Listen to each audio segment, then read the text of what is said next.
إن الحمد لله نحمده ونستعينه ونستغفره ونؤمن به ونتوكل عليه ونعوذ بالله من شرور أنفسنا ومن سيئات أعمالنا من يهده الله فلا مضل له ومن يضلل فلا هادي له وأشهد أن لا إله إلا الله وحده لا شريك له وأشهد أن محمدا عبده ورسوله وما بعد فإن خير الحديث كتاب الله وخير الهدي هدي محمد صلى الله عليه وسلم وشر الأمور محدثاتها وكل محدثة بدعة وكل بدعة ضلالة وكل ضلالة في النار. يا أيها الذين آمنوا اتقوا الله حق تقاته ولا تموتن إلا وأنتم مسلمون. يا أيها الناس اتقوا ربكم الذي خلقكم من نفس واحدة وخلق منها زوجها وبث منهما رجالا كثيرا ونساء واتقوا الله الذي تساءلون به والأرحام إن الله كان عليكم رقيبا. يا أيها الذين آمنوا اتقوا الله وقولوا قولا سديدا يصلح لكم أعمالكم ويغفر لكم ذنوبكم ومن يطع الله ورسوله فقد فاز فوزا عظيما. اللهم صل على محمد وعلى آل محمد كما صليت على إبراهيم وعلى آل إبراهيم إنك حميد مجيد. اللهم بارك على محمد وعلى آل محمد كما باركت على إبراهيم وعلى آل إبراهيم إنك حميد مجيد. கணியத்திற்குரிய பெரியோர்களே, சகோதரர்களே, தாய்மார்களே, சகோதரிகளே, கடந்த பெருநாள் தினத்தில் மிக முக்கியமான மார்க்க விளக்க நிகழ்ச்சி இருக்கிறது. எனவே அனைவரும் அந்த நிகழ்ச்சியில் கலந்து கொள்ளும் வகையிலே ஊரில் இருக்குமாறு தங்களது பணிகளை அமைத்துக் கொள்ள வேண்டும் என்றெல்லாம் அல்ஜாமில் ஜும்மா பள்ளி சார்பாக ஒரு அறிவிப்பு வெளியிடப்பட்டு அந்த நிகழ்ச்சி தேதி மாற்றம் செய்யப்பட்டு நிகழ்ந்தேறியது. அந்த நிகழ்ச்சியில அல் குர்ஆனையும் அல் ஹதீஸையும் அணுகும் முறை என்கிற ஒரு தலைப்பில சில செய்திகள் சொல்லப்பட்டன. அந்த தலைப்பு கொடுக்கப்பட்டதை பார்க்கிற போது குர்ஆனையும் ஹதீஸையும் எப்படி அணுக வேண்டும் என்கிற அடிப்படையான செய்தியை அவர்கள் விளக்கப் போகிறார்கள் போலும் என்றுதான் நடுநிலையாளர்கள் புரிந்து வைத்திருப்பார்கள். அந்த தலைப்பில் தௌஹீத் ஜமாத்தினுடைய தலைவரை மற்ற கொச்சைப்படுத்தும் விதமாக விமர்சனம் செய்வதை மட்டுமே குறிக்கோளாக கொண்டு கருத்துக்கள் எடுத்து வைக்கப்பட்டிருந்தன. கடந்த ரமலானிலே முதல் 10 தினங்கள் சூனியம் சம்பந்தமான விளக்கம் தந்த போது அந்த விளக்கத்திலே மாற்று கருத்துடைய ஆதாரங்கள் இவை.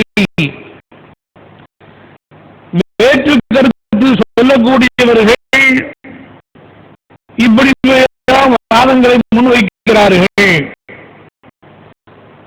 அவர்கள் சொல்கிற கருத்துக்களுக்கு நம்மிடத்தில் இந்த மாதிரியான மறுப்புகள் இருக்கின்றன என்கிற வகையில் தான் செய்திகள் சொல்லப்பட்டன. ஆனால் அதையும் கொச்சைப்படுத்தும் விதமாக இவர்களுக்குத்தான் மார்க்கத்தை சொல்லுகிற அத்தாரிட்டி இருக்கிறதா, இவர்கள்தான் ஆய்வு செய்ய வேண்டுமா, இவர்கள் மாற மாற நாமும் அவர்களை சார்ந்து மாற்றிக்கொண்டே இருக்க வேண்டுமா, இல்லை என்று சொன்னால் நமக்கு முஷ்ரிக் என்று முத்திரை குத்துவார்களா என்கிற தோரணையிலே வரிசை மாறி பொழிந்த செய்திகளை நடுநிலையாளர்கள் யாரும் ஏற்றுக்கொள்ளவில்லை. எந்த அளவுக்கு என்று சொன்னால் ஒரு பள்ளியிலே அமர்ந்து கொண்டு மக்களிடத்தில் வசூல் செய்துவிட்டு நிகழ்ச்சி ஏற்பாடு செய்து ஒரு சாராரை திட்டுவதையே குறிக்கோளாக கொண்டு அமைக்கப்படுகிற அந்த நிகழ்ச்சிக்கு மார்க்க விளக்க பொருள் கூட்டம், மார்க்க விளக்க கூட்டம் என்று போடுவதா? எங்களிடம் நாங்கள் பொருளாதாரத்தை கொடுத்ததை தவறாகிவிட்டதோ அல்லது நாங்கள் வாக்கு கொடுத்திருக்கிறோமே அந்த வாக்கை நிறைவேற்றாமல் விட்டுவிடலாமா என்று மக்கள் கேட்டுக் கொண்டிருக்கிறார்கள். நானும் பொருளாதாரம் தருவதாக சொன்னேன், எழுதியிருக்கிறேன், வாக்கு கொடுத்திருக்கிறேன். ஆனால் அவருடைய நோக்கம் வேறு மாதிரியாக இருக்கிறது. எனவே அவர்களுக்கு பொருளாதாரத்தை கொடுக்காமல் இந்த வாக்கு மாற்றம் செய்வதற்கு இதில் உரிமை இருக்கிறதா என்று கேட்கக்கூடிய அளவுக்கு நடுநிலையாளர்களை தள்ளிவிட்டது இந்த நிகழ்ச்சி. அந்த அளவுக்கு விமர்சனங்கள் எப்படிப்பட்ட வார்த்தைகளோடு இருந்தன, எப்படியான வாசகங்களை எல்லாம் அவர்கள் பயன்படுத்தினார்கள் என்பதை நேரடியாக போய் கேட்டவர்கள் சொற்பம். தூரம் தொலைவில் இருந்து தொலைக்காட்சி வாயிலாக கேட்டவர்கள் நிறைய பேர் இருக்கிறார். அவர்கள் வீடுகளில் இருந்து கொண்டு முகம் சொல்லிக்கிற நிலைமைக்கு ஆளாகி இருக்கிறார்கள் என்கிற தகவல்களை நடுநிலையாளர்கள் அங்கும் இங்குமாக பேசிக் கொண்டிருப்பதை பார்க்கிறோம். அந்த அளவுக்கு கடுமையான செய்திகள், அந்த அளவுக்கு கடுமையான விமர்சனம். சூனியம் என்பது என்ன? சூனியத்தை பற்றி அல்லாஹ் என்ன சொல்கிறான்? அல்லாஹ்வுடைய தூதர் ஸல்லல்லாஹு அலைஹி வஸல்லம் அவர்கள் என்ன சொல்கிறார்கள்? இது இந்த சமுதாயத்திலே வைக்கப்படுகிற போது அதை எதிர்த்து அவர்கள் சொன்ன சில விஷயங்களை சாராம்சமாக நான் சொல்லுகிறேன். என்ன செய்தி? இது பெருமானார் ஸல்லல்லாஹு அலைஹி வஸல்லம் காலத்தில் இது இருந்ததில்லை. எது இருந்ததில்லை? யாரு சிவத்தை நம்புகிறார்களோ அவர்கள் முஷ்ரிக்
வஸல்லம் அவர்கள் பேச அல்லது செயல்பட அங்கீகரித்த அந்த அம்சங்களில் இருந்து பெறுவோம். அங்கே என்ன இருக்கின்றன என்பதை நாம் பார்த்தோம் என்று சொன்னால், நபிகள் நாயகம் ஸல்லல்லாஹு அலைஹி வஸல்லம் அவர்களுக்கு அல்லாஹ் வழங்கிய திருமறை குர்ஆன் வசனம் என்ன சொல்லுகிறது? லா யுஃப்லிஹு ஸாஹிரு ஹைஸு அத்தா. எந்த சந்தர்ப்பத்திலையும் எந்த ரூட்ல வந்தாலும் சூரியக்காரன் வெற்றி பெற மாட்டான். சூரியக்காரன் பொய்யன்னா, சூரியக்காரன் வெற்றி அடைவதற்கு வாய்ப்பே கிடையாது என்ற அழுத்தம் திருத்தமாக லா யுஃப்லிஹு ஸாஹிர் என்று சொன்னால் சூரியக்காரன் வெற்றி பெற மாட்டான். ஆனா அல்லாஹ் ஜல்ல ஷானஹு எப்படி வந்தாலும் சரி, அவன் என்ன மாதிரியான ஏற்பாட்டில் வந்தாலும் சரி, என்ன தயாரிப்புகள் வந்தாலும் சரி, அவன் என்ன வழியில வந்தாலும் சரி, அவன் வெற்றி பெற மாட்டான் என்ற அழுத்தமாக அல்லாஹ் ஜல்ல ஷானஹு தஆலா சொல்கிறான்.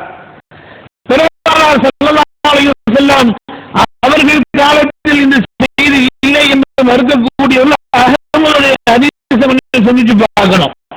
பெருமானார் ஸல்லல்லாஹு அலைஹி வஸல்லம் சொல்கிறார்கள், ஸலாஸத்துன் மூன்று நபர்கள் லா யதுகுலுல் ஜன்னah, அவர்கள் சுவனத்தில் நுழையவே மாட்டார்கள். மூன்று நபர்கள் சுவனத்தில் நுழையவே மாட்டார் என்று பெருமானார் ஸல்லல்லாஹு அலைஹி வஸல்லம் சொன்னார்கள். அந்த மூன்று நபர்கள் யாரு? முஸ்லிமுல் ஹம்ர், குடியன், பெண்காடு என்று சொல்லப்படக்கூடிய குடி போதையில தெளிப்பவன். இன்னொரு யாரு? காத்திவரகம், எவன் குடும்ப உறவுகளை துண்டிக்கிறானோ அவன். இன்னொரு யாரு? மூமினுன் பிஸ்ஸிஹர், யாரு சிஹர நம்புறானோ அவன் என்று பெருமானார் ஸல்லல்லாஹு அலைஹி வஸல்லம் சொல்கிறார்கள். சிஹர நம்புபவன் சொர்க்கத்தில் நுழைய மாட்டான். பெருமானார் ஸல்லல்லாஹு அலைஹி வஸல்லம் யாரோட பட்டியலிடுகிறார்கள்? குடும்பத்தை பிரிக்கிறானே அவனோடு பட்டியலிடுகிறார்கள்.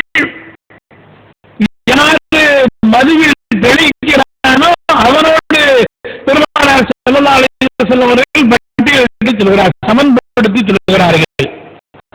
ஆனா அவ்வளவு மோசமான ஒரு நம்பிக்கை சிவில் சம்பந்தப்பட்ட நம்பிக்கை என்று பெருமானார் ஸல்லல்லாஹு அலைஹி வஸல்லம் அவர்கள் குறிப்பிடுகிறார்கள்.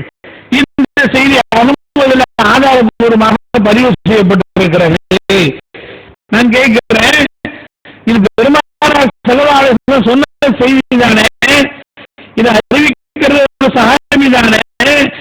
இதை அடுத்தடுத்து தலைமுறையினர்கள் கேட்டு கேட்டுதான் இமாம் அஹ்மது இப்னு ஹம்பல் ரஹ்மத்துல்லாஹி அலைஹி அவர்களுக்கு கிடைச்சிருக்குது. அதை பல பேர் அறிவிச்சு இன்னைக்கு வரைக்கும் அந்த செய்தியை மக்கள் மத்தியிலே நூற்களிலே பயன்படுத்தக்கூடிய நிலையை பார்க்கிறோமே. இதிலிருந்து நமக்கு விளங்குகிற மிக முக்கியமான செய்தி என்ன? சிஹரை நம்புறவன் யாருன்னா காஃபிர் தான் நம்புவான். சிஹரை நம்புறது யாரு? அவன் முஷ்ரிக் தான்.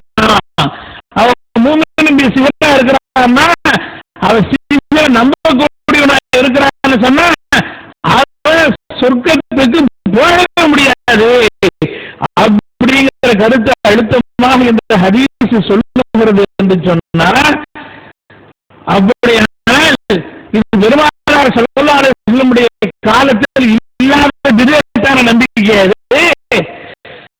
இப்படி யாரு சிவனை நம்புகிறார்களோ அவர்கள் சோனத்தில் நுழைய மாட்டார்கள் என்று பெருமானார் ஸல்லல்லாஹு அலைஹி வஸல்லம் அவர்கள் சொல்லி இருக்கிற போது, அல்லாஹ் திருமறை குர்ஆனிலே அவன் வெற்றி பெற மாட்டான் என்று சொல்லி இருக்கிற போது, இது ஒரு புது கருத்து தான். யாரு சிவனை நம்புறாங்களோ அவன் முஷ்ரிக் என்று சொல்வது புதிய கருத்து தான். பெருமானார் ஸல்லல்லாஹு அலைஹி வஸல்லம் காலத்தில் உள்ள கருத்து தான். அடுத்தடுத்த தலைமுறையில் இமாம் அபூ ஹனீஃபா ரஹ்மத்துல்லாஹி அலைஹி, ஷாஃபி மذஹபை சார்ந்த சிலர்,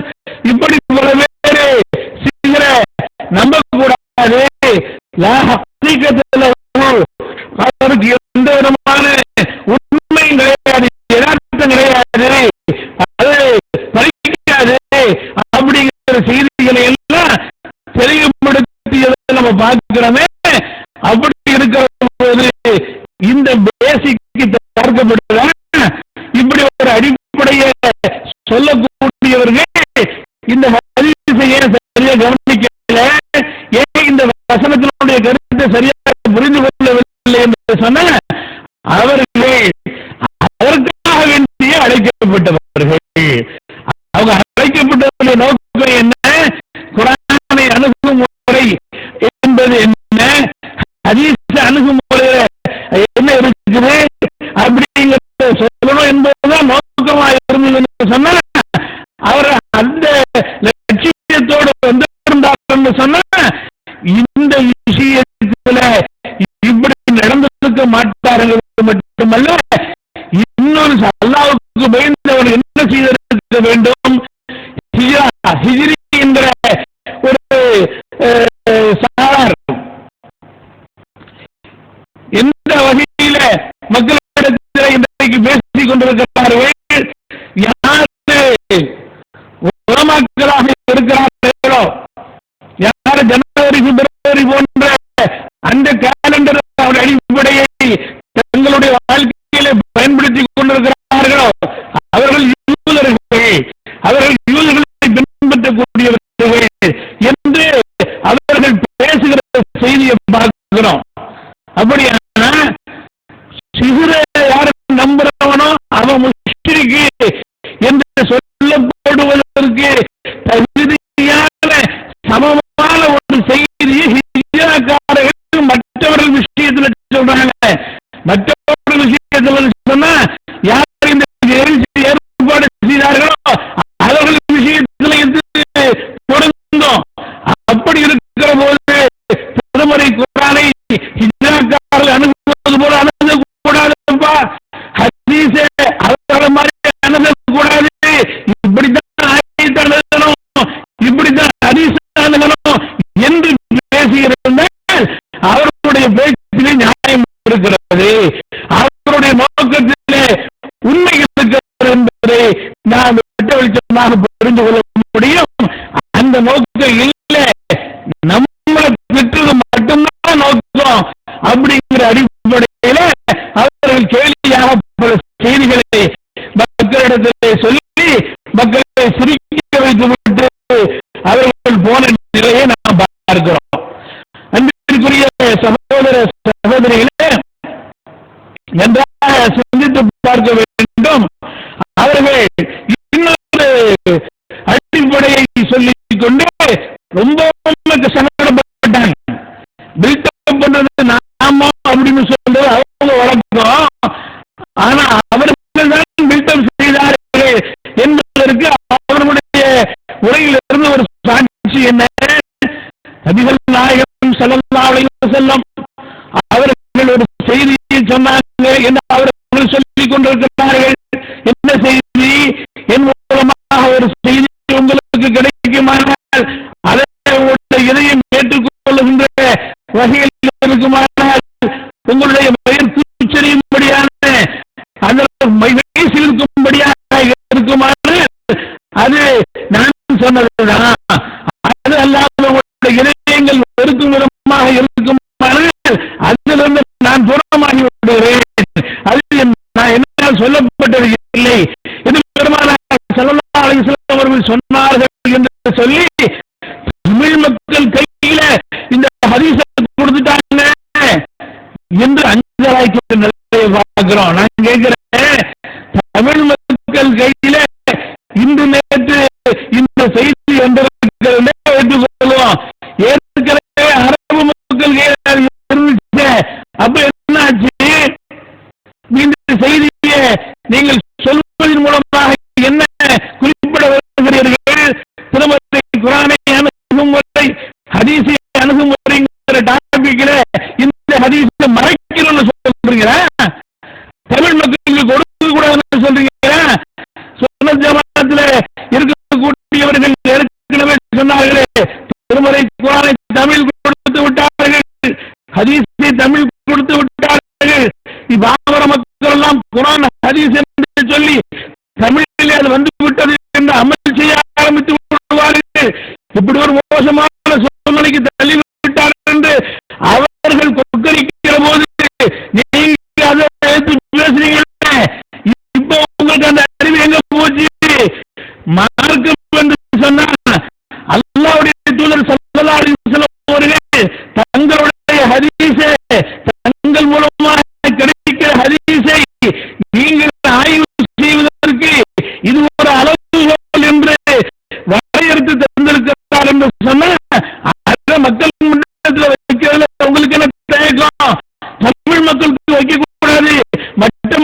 ஈமானா வைக்கிறான்னு சொல்றீங்களா? ஏன் இதை மறைக்கணும்னு சொல்கிறீர்களே, என்ன காரணம்? பொதுமக்களுக்கு தெரியக்கூடாது, பொதுமக்கள் மட்டும்தான் வச்சுக்கணும் அப்படின்னு ஏதாவது பாகுபாடு வச்சிருக்கிறீர்களா? என்ன அடிப்படையில் இந்த செய்தியை மறைக்க என்று சொல்கிறீர்கள்? ஒருவேளை இந்த ஹதீஸ் சொல்லுங்க, இந்த ஹதீஸுக்கு பலவீனமானது, இந்த ஹதீஸ் தவறான ஹதீஸ், இந்த ஹதீஸ் சொல்லப்பட்டிருக்கிற கருத்து முறையற்றது என்று சொல்லுங்கள். அப்படி ஒரு வாதத்தை எடுத்து வைங்க. அது கருத்து அதை விட்டு விட்டு பாருங்கள், மக்களிடத்தில் மக்களுக்கு தனப்பா ஹதீஸ், மக்கள் அமல் செய்யதானே. ஒரு பாட்டு மக்களுக்கு சொல்வதற்கு ஒரு பாட்டு, மக்களிடமிருந்து மறைப்பதற்கு இன்னொரு பாட்டு வச்சிருக்கிறீங்களா? அப்படி ஹதீஸ்ல கோடு போட்டு வச்சிருக்கிறீங்களா? ஹைலைட் போட்டு சில விஷயங்களை வைத்திருக்கிறீர்களா? ஏன் தானே சொல்லப்பட்ட விஷயத்தை மக்களுக்கு போட்டு உடைங்கிறது அல்லாஹ்வுடைய கட்டளை. அப்படி இருக்கிற போது இதுல என்ன நாம தணிக்கை பண்றதுக்கு என்ன இருக்கிறது? மார்க்கம் என்று சொன்ன கேட்கிற தமிழ் மக்களுக்கு கொடுக்கிறது தான் பெரிய விஷயம். அதெல்லாம் நீங்க பில்டப் பண்ணி பேசுறீங்க. அரபு மக்களுக்கு ஏற்கனவே தெரியுமே என்ன சமுதாயத்தில், அரபு சமுதாயத்தில் குழப்பம் வந்துருச்சா? அரபு சமுதாயத்தில் குடிமொழி போட்டுச்சா? என்ன அடிப்படையில் இந்த வாதத்தை முன்வைக்கிறீங்க? தமிழ் மக்களிடத்தில் வழங்கி விட்டார்கள். இந்த வாதமும் தவறு. அதுபோல இன்னும் சொல்ல போன 4 மதுஹப் அல்லாஹ் மறுமையில விசாரிப்பான். ஒரு செய்து விட்டு மனைவியை தொட்டுட்டார் ஒருத்தர், அப்புறம் தொழுதார். மனைவி தொட்டு விட்டு போன அவரை பார்த்து அல்லாஹ் மறுமையில கேட்பான், எப்படிப்பா மனைவியை தொட்டு தொழுத? நீ ஷாஃபியா ஹனஃபியா? நான் ஹனஃபி. அப்படி நான் தொழுவ கூடும்போது இன்னொரு ஆள் வர, அவன் தொட்டுட்டு போனாரு. நீ ஷாஃபியா ஹனஃபியா? ஷாஃபி. அப்படியே தொழுவ கூடாது என்று இப்படி செஞ்சேன் நல்லா கேட்பான். அப்படி ஒரு காலத்தில் கேள்வி பண்ணீங்களே, இப்ப இமாம்கிட்ட போய் நீ சுவத்தை நம்புறீங்களா நம்ப மாட்டீங்களான்னு கேட்போம். அவர் நம்ப வைங்க, சீக்கிரம் நம்பக்கூடிய இருந்தார் அப்படின்னு சொன்னா அவர் முன்னாடி சொல்லக்கூடாது. அவர் நம்பாதவராக இருந்தார் அப்படின்னு சொன்னா அவர் முன்னாடி சொல்லலாம். அவர் மரம் மேல் அல்லாஹ் எல்லாம் கூப்பிட்டு கேட்பானா, யாரு முன்னாடி தொழுத? தொழுதா அந்த ஆளு வந்து சீக்கிரம் நம்பக்கூடிய ஆளா இருந்தான். நீ நம்பக்கூடிய ஆளா இல்லையா? நான் வந்து செய்யக்கூடாது, நம்பாத ஆளா இருந்தேன், அப்படியெல்லாம் முன்னாடி சொல்ல கூடாது அப்படின்னு சொல்லி இவனுக்கு மறுக்கப்படுமா? அப்படிங்கிற ஒரு கருத்துல அதையும் ஒரு பில்டப் பண்ணி பேசுறாங்க. கொஞ்சம் அறிவோட அது வேண்டாமா? 4 மதுஹப் சரின்னு சொல்றாங்க. முரண்பட்ட 4 கருத்துக்கள் சரிங்க லாஜிக்கல அது தப்பு. நாம என்ன சொல்றோம்? பில்லி சூனியங்கிற பேர்ல சூனியத்துக்கு முழுமையாக எந்த பாதிப்பும் ஏற்படுத்த முடியாது. ஆனா கணவன் மனைவிக்கு மத்தியில் மட்டும் பாதிப்பு ஏற்படுத்த முடியும் ஆரம்பத்தில் சொன்னோம்.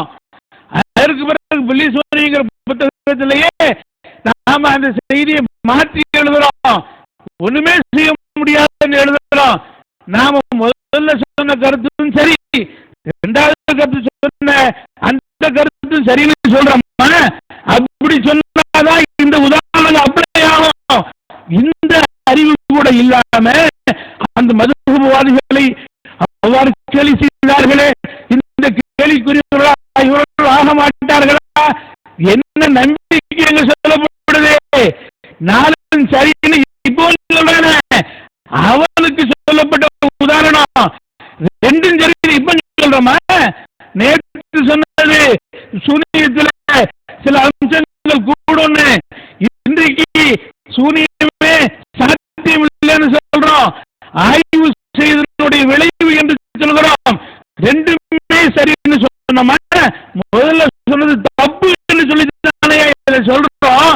அப்படி இருக்கும்போது மதுஹப் சமாச்சாரத்தை இங்க கொண்டு வந்து ஒத்து வைக்கிறீங்க. என்ன, எப்படி சம்பந்தமாகும், எப்படி தொடர்படுத்த முடியும்? அது மட்டும் இல்ல, வெள்ளி சூரிய முதல்ல ஒரு 10 படிச்சான் ஒருத்தன். அதை படிச்சவன் வெள்ளி சூனியம் இருக்குது, அதன் மூலமாக சில பாதிப்புகளை ஏற்படுத்த முடியும் நம்பினான். இரண்டாவது ஒரு புத்தகத்தை படிச்சு போட்டு, அதுல அந்த நம்பிக்கையே பொய் அப்படின்னு எழுதியிருக்கிறாரு. முதல் புத்தகத்தை படிச்சான் ஒருத்தன், அவன் இறந்து போயிட்டான், அதை நம்பி போயிட்டான். இரண்டாவது புத்தகம் வந்து இருக்குது. இத அல்லாஹ் ஜல்ல ஷானஹு விசாரிக்கும் போது, நீ தமிழ் புத்தகத்தை படிச்சியா? நான் தமிழே படிக்கல, நான் சிங்களக்காரன் அப்படின்னு சொன்னா, அப்படியா அப்படியா ஒண்ணு விட்டுருவோம், ஏன்னா உனக்கு தமிழ்ல கிடைக்கலையே அப்படின்னு சொல்லி நாம அவனை விட்டுருவோம் அப்படின்னு செய்வானா? இப்படி ஒரு புதுல கொண்டு வந்து போடுறாங்க. நான் கேட்கிறேன், உங்களுடைய பத்திரிகை உண்மை உதயம், உங்களுடைய உண்மை உதயம் பத்திரிகையில ஒரு காலகட்டத்தில் சகோதரர் பிஜி அவர்களுடைய தமிழ் தர்ஜுமாவை பற்றி சிலாகித்து எழுதுனீங்க, அடுத்தடுத்து அதுல குறை இருக்குன்னு எழுதுனீங்க. உங்க முதல் புத்தகத்தை படிச்சுட்டு போனானே, படிச்சுட்டு போய் குரானை வாங்கிட்டு போனானே, உடைய இரண்டாவது இஷ்யூ கிடைக்காம போச்சு. அவரோட ஈமானோட நிலைமை என்ன? முந்தைய வாங்கிட்டு போய் படிச்சு அதை நம்பி அதை அமல்படுத்தி செத்து போனா, இறந்து போன போறோம். வடமேல அல்லாஹ் ஜல்ல ஷானஹு என்னப்பா நீ உண்மை முதல் இதில் படிச்ச, இரண்டாவது படிச்சான்னு கேட்பானா? இல்ல, தமிழ் தான் எனக்கு தெரியாது, நான் ஆங்கிலக்காரனா இருந்தேன், அதனால எனக்கு அது சம்பந்தம் இல்லை அந்த சட்டத்துல அப்படின்னு சொல்லி அவன் தப்பிப்பான மறுமையில. இந்த கேள்வி திருப்பி கேட்ட என்ன பதில் சொல்ல முடியும்? இந்த நிலைமை தானே. அப்போ இந்த மாதிரியான விஷயங்களை எல்லாம் என்ன சொல்லுகிறோம் என்பதை புரிந்து கொள்ளாமல், எந்த அளவுக்கு சொன்னா, பன்றிய கழுவி சுத்தப்படுத்தி ஒரு நந்தவனத்தில் கொண்டு வந்து வச்சாலும் அது இங்கடா மழை இருக்குதான் போகுமா? அந்த மாதிரி சஹாபாக்களுடைய எத்தனையோ நல்ல செய்திகள் இருக்கின்றன. இவர்கள் அந்த பண்டிகை தேடு மரத்தை தேடுற பண்டிகைகளை போல சஹாபாக்களுடைய வேறு விதமான செய்திகளை மட்டும் தேடி அதை மக்கள்கிட்ட சொல்றாங்க. அப்படி ஒரு உதாரணத்தை சொல்றிய, அதை நீ டிவியில போடுறிய, உனக்கு மனசாட்சி இருக்குதா? நிர்வாகம் பேசுறீங்களே, நிர்வாகம் எங்க போச்சு? இது அங்கீகரிக்கிற நிர்வாகம் தானே. ஒரு காலத்தில் தௌஹீதுங்கிற வார்த்தை உச்சரிக்க செய்வதற்கு, முபாஹா செய்வதற்கு யாரு தேவைப்பட்டா? கொஞ்சம் திரும்பி பாருங்க, வரலாறு திரும்பி பாருங்க. பயம் இல்லாம இந்த மக்கள் மத்தியில அல்லாஹ் மீது கொண்டிருக்கிற நம்பிக்கை மட்டும் அடிப்படையா வச்சு அல்லாஹ்வுக்கு தான் எல்லாம் முடியும். அல்லாஹ்வை தவிர அவருடைய அடியார்களில் யாருக்கும் அவருடைய சக்தியில எந்த பங்கீடும் கிடையாது அப்படின்னு உண்மையை உறக்க சொல்லி அந்த செய்தியில பாதிப்பு ஏற்படுமான எனக்கும் என்னுடைய குழந்தைகளுக்கும் ஏற்படட்டும் என்று நாளே நாள் குழந்தை பிறந்த நாளே நாளாவது நாளில் அந்த குழந்தையும் கொண்டு வந்து சத்தியம் முன்னால வரல அப்படின்னு திருப்பி பாருங்க. அவர் சொல்லலாம், ஏற்றுக்கொள்ள சொல்ல வரல. இப்படி ஒரு உதாரணத்தை சொல்வதற்கு அது மடக்கி மடக்கி உங்க டிவியில போட முடியும்னா நான் கேட்கிறேன், இந்த உதாரணம் சொல்லும் போது கூட கொஞ்சம் யோசிக்க கூடாது.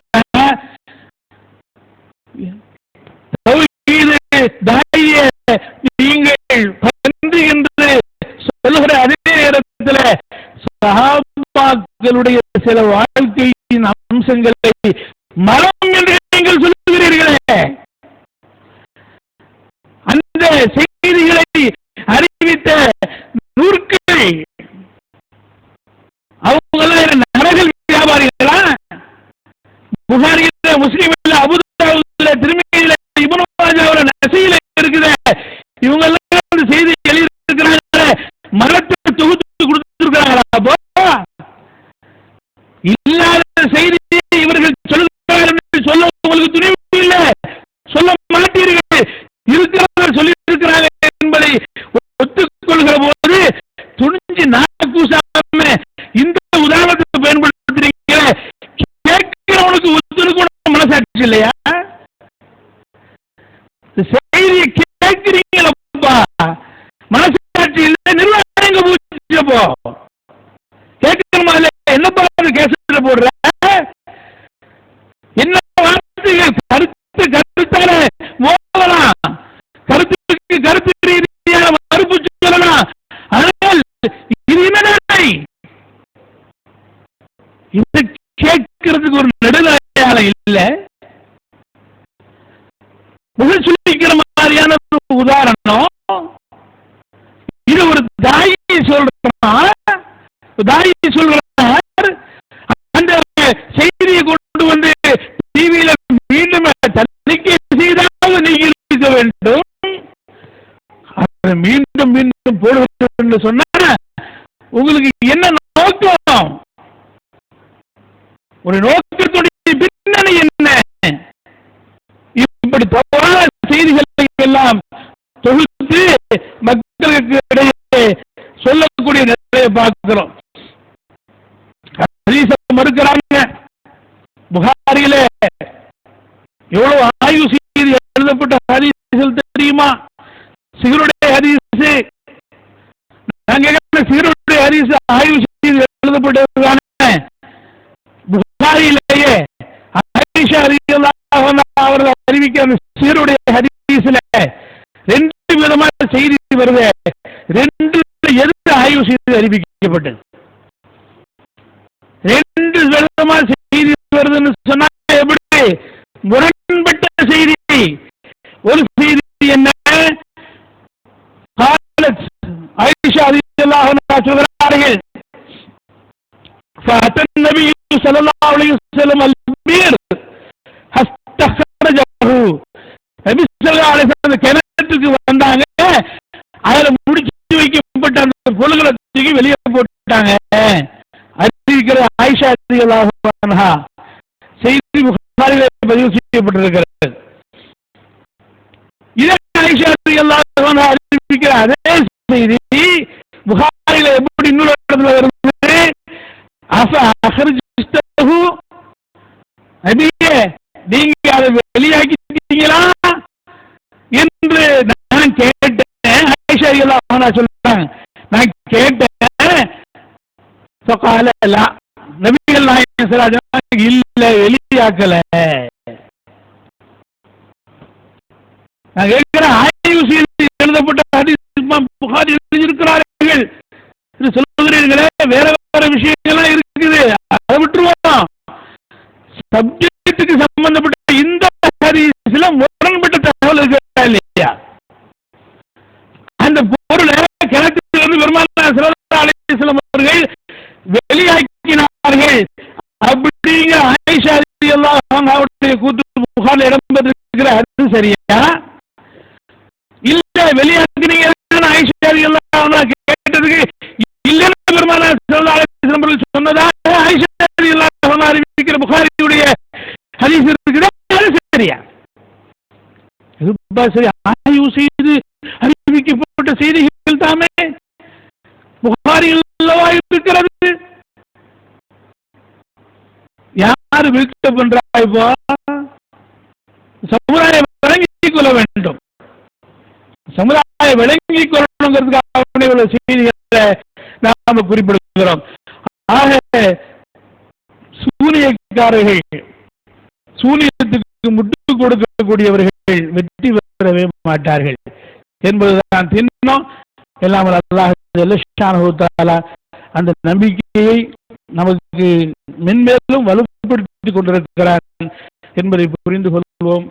அந்த நம்பிக்கை அல்லாஹ் ஜல்லஷானஹு தஆலா மென்மேலும் வலுப்படுத்தக்கூடிய நிலைமை தருவானாக. அல்ஹம்துலில்லாஹி ரப்பில் ஆலமீன்.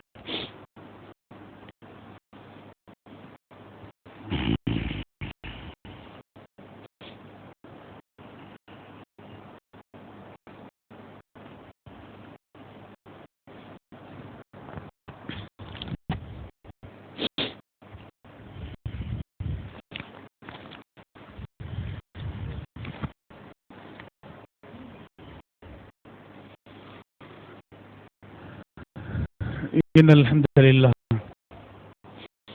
அன்பிற்குரிய சகோதர சகோதரிகளே, இந்த நிகழ்ச்சி அறிவிக்கப்பட்ட அந்த காலகட்டத்தில் நம்முடைய சகோதரர்கள் அந்த நிகழ்ச்சியில நாம் கலந்து கொண்டு சில கேள்விகளை கேட்க வேண்டும். ஆனால் நாம் போய் கலந்து கொள்கிற அந்த நேரத்தில் வேறு விதமான சந்தேக எண்ணங்கள் வந்துவிடக்கூடாது என்கிற நோக்கத்தில் இந்த தலைப்பு சம்பந்தமாக சில கருத்துக்களை நீங்கள் முன்வைக்கிற போது அதில் எங்களுக்கு எழுகின்ற சந்தேகங்களுக்கு நீங்கள் விளக்கம் தர வேண்டும். சந்தேகங்களை நேரடியாக எழுப்புவதற்கு எங்களுக்கு அனுமதி தர வேண்டும் என்கிற கருத்துல ஒரு தபால் இங்கிருந்து நாம் அனுப்புகிறோம். அதற்கு அங்கிருந்து பதில் வருகிறது. எழுத்து மூலமாக கேட்கலாம். சபை ஒழுக்கத்தை கருதி எழுத்து மூலமாக கேட்கலாம் என்று ஒரு பதில். அதற்கு நாம் மீண்டும் எழுதுகிறோம். எழுத்து மூலமாக கேட்கலாம் என்று சொன்னா சில சமயங்களில் கேட்கப்படுகின்ற கேள்விகள் நேரமின்மையின் காரணத்தினால பதில் சொல்லப்படவில்லை என்று சொல்லி ஒதுக்கப்படலாம். சாதகமான கேள்விக்கு பதில் சொல்லிவிட்டு வேறு கேள்விகளை ஒதுக்குவதற்கு அது காரணமாகலாம். எனவே வாய்மொழி மூலமாக கேட்கிறது தான் பொருத்தமாக இருக்கும். மக்களும் தெளிவடைவார்கள். அப்படிங்கிற வகையில அடுத்த ஒரு தகவலும் போடுறோம். அதுக்கு அவர்கள் இல்லை, இந்த நிகழ்ச்சி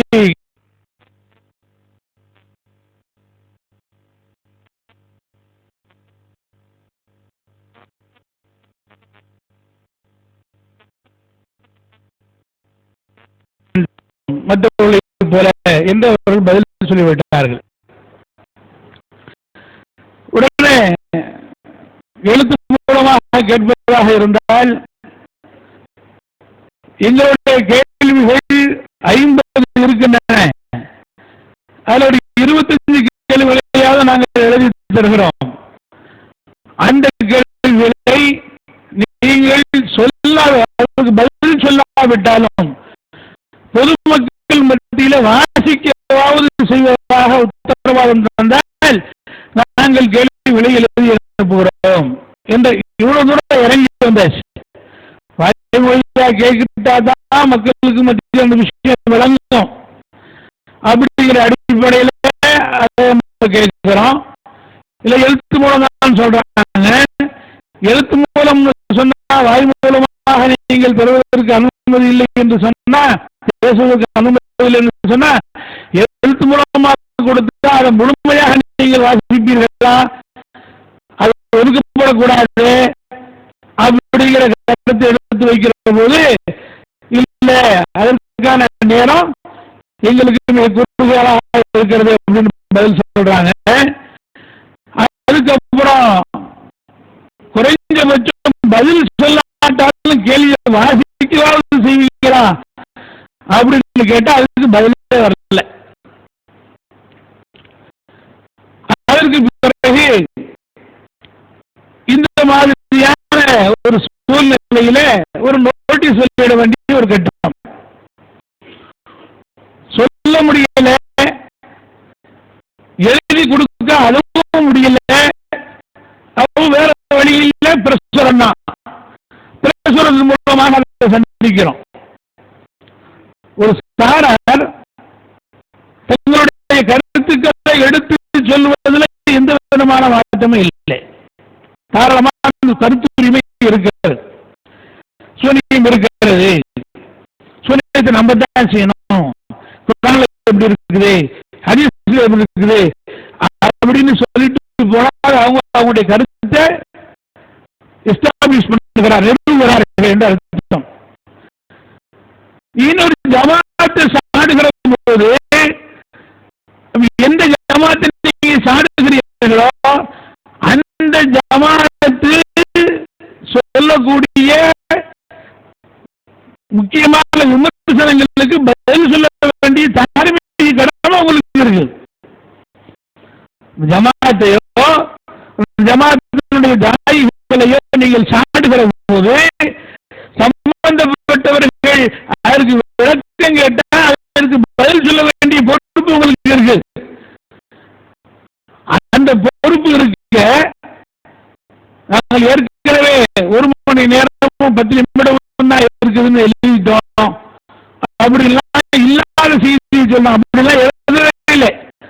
எந்த தபாலிலும் அவர்கள் அப்படி எழுதவே இல்லை. நான் கேட்கிறேன், நேரமின்மை சொல்றீங்களே, ஒரு நாளைக்கு முன்னாடி 12 மணிக்கு தான் நாங்கள் இஷா தொழுதோம் என்று சொல்கிற அளவுக்கு கிராத்து போட்டிக்கு அவ்வளவு நேரத்தை கொடுத்தவர்கள் கிராத்து போட்டி நடத்தலாம். நீங்க முஷ்ரிக்கா உங்களை யாரும் சொல்லல. கிராத்து போட்டி நீங்க நடத்தலாம், நீங்க பெறுவீங்க அப்படின்னு யாரும் உங்களை சொல்லல. முஷ்ரிக்கு எப்போ நீங்க ஷிர்க்க நம்பினீங்கன்னு சொன்னா அதுல முஷ்ரிக்கா போறீங்கன்னு உங்களை பத்தி சொல்லப்படுதுன்னா அதை துடை தெரிவதற்கு, அதற்கு எதிரான கருத்தை சொல்லுவதற்கு, அதற்கு எதிராக கருத்து கேட்கக்கூடியவர்களுக்கு விளக்கம் தருவதற்கு நீங்க உணவு இருக்குமா இல்லையா? அதை கொண்டு வரல. ஏன் கொண்டு வரல? அப்படி நீங்க கொண்டு வரல என்பதிலிருந்து என்ன விளங்குகிறது என்று சொன்னா நீங்க பதிலளிக்க தயாராக இல்லை. மக்களுக்கு உண்மையை சொல்ல வேண்டும் என்பதற்காகத்தான் நாங்கள் ஏற்பாடு செய்தோம். ஒரு மூமையை பற்றி நீங்கள் நம்ப வேண்டும் என்று எடுத்தெடுப்பிலே சொல்லி 15 கேள்வியை ஒதுக்கியாச்சுங்கிறீங்க. 15 கேள்வி ஏன் ஒதுக்குனீங்க? அது 15 கேள்விக்கான காரணம் என்ன? அது வேற வேற தலைப்புல என்ன தலைப்புல இருந்துச்சு அதையே சொல்லலாம் இல்ல? என்ன தலைப்புல பிறை சம்பந்தமா ஒரு கேள்வி இருந்துச்சா சொல்லணும் இல்லையா? பிறை சம்பந்தமா ஒரு கேள்வி இருந்துச்சு, டாபிக் சம்பந்தம் இல்ல சொல்லுவா இல்லையா?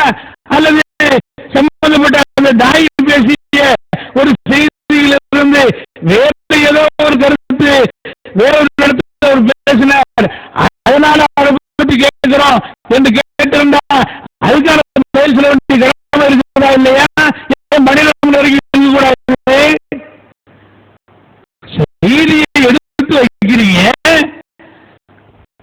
எடுத்து வச்சுட்டு அதற்கான விமர்சனங்களை சரியான கோணத்தில் சந்திக்கிறதுக்கு துணிவில்லை என்கிற நேரத்தில் என்ன சொல்றீங்க?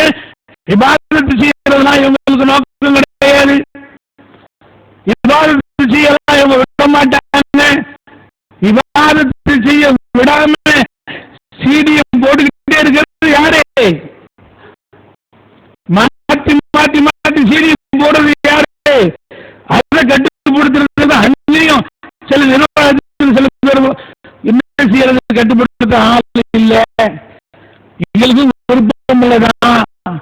யார் போய் சொல்றது? தெரியல. அப்படி நிர்வாகத்தில் தலையிடக்கூடாது. நிர்வாகம் நாங்கள் எங்களுடைய நிர்வாகத்தை அடுத்தவங்களும் தலையிட வேண்டிய தேவை இருக்கு. அடுத்தவர்களுக்காக வேண்டி நான் வளைந்து கொடுக்க வேண்டிய அவசியம் இல்லை என்று சொல்கிறார். அடுத்தவங்களுக்கு வளைந்து கொடுக்க வேண்டிய அவசியம் இல்லை. நான் நிர்வாக விஷயமா பேசவே இல்லையே. நிர்வாக விஷயமா நாங்க பேசணும் அப்படின்னு சொன்ன வேற வேற செய்தியெல்லாம் பேசுவோம். நாங்கள் டாபிக் போகல. நாங்க பேசுறது எங்களை விமர்சனம் பண்ணீங்கன்னு சொன்னா எங்களுடைய விமர்சனத்துக்கு விளக்கங்களை தருவதற்கு நீங்கள் தார்மீக பொறுப்பு உள்ளவர்கள் சமுதாயத்தில் நாங்க விளக்கம் கேட்போம். பதில் சொல்லுங்க. இன்னைக்கு இன்னொரு கட்டத்தில் சொல்லுங்க.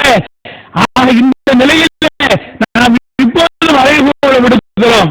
விவாதம் என்பது விவாதம். நாங்க சொல்ற கருத்துக்களை சரியா கேட்காமலே நீங்க பேசுறீங்க.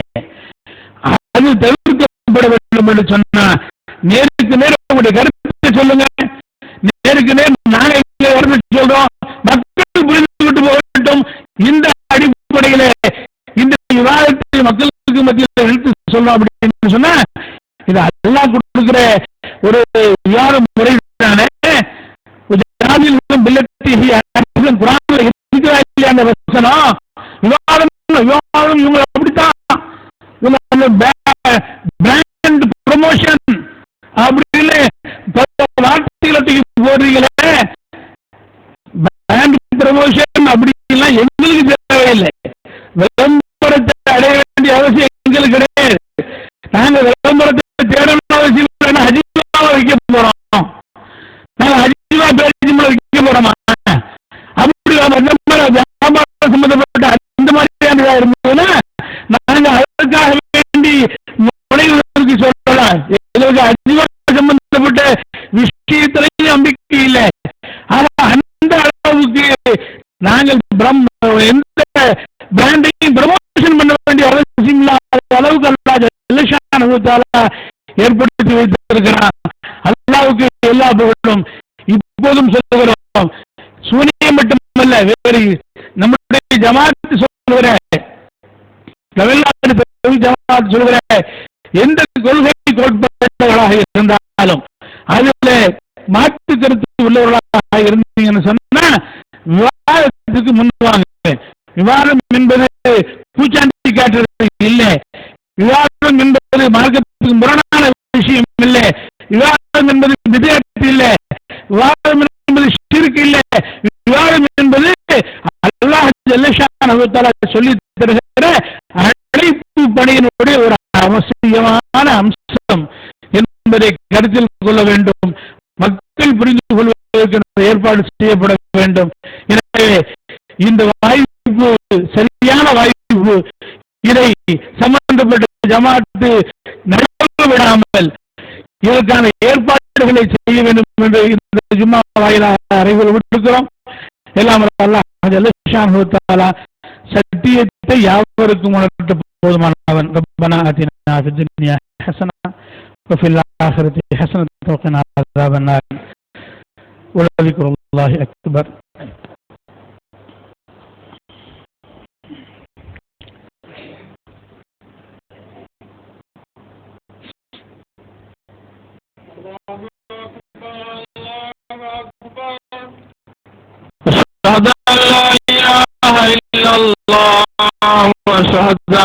محمد رسول الله